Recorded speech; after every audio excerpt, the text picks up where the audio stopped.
حضرت ابن مسعود رضی اللہ عنہ فرماتے ہیں کہ اللہ تعالیٰ نے تمام بندوں کے دلوں پر پہلی دفعہ نگاہ ڈالی تو ان میں سے محمد صلی اللہ علیہ وسلم کو پسند فرمایا اور انہیں اپنا رسول صلی اللہ علیہ وسلم بنا کر بھیجا اور ان کو اپنا علم خاص عطا فرمایا۔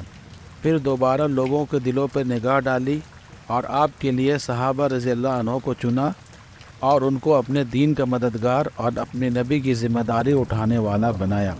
لہٰذا جس چیز کو مومن یعنی صحابہ کرام اچھا سمجھیں گے وہ چیز اللہ کے یہاں بھی اچھی ہوگی، اور جس چیز کو برا سمجھیں گے وہ چیز اللہ کے یہاں بھی بری ہوگی۔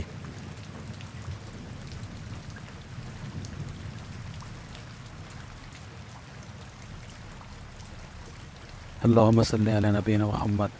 حضرت ابن مسعود رضی اللہ عنہ اپنے زمانہ کے لوگوں کو مخاطب ہوتے ہوئے فرماتے ہیں کہ تم حضور صلی اللہ علیہ وسلم کے صحابہ سے زیادہ روزے رکھتے ہو اور زیادہ نمازیں پڑھتے ہو اور زیادہ محنت کرتے ہو، حالانکہ وہ تم سے زیادہ بہتر تھے۔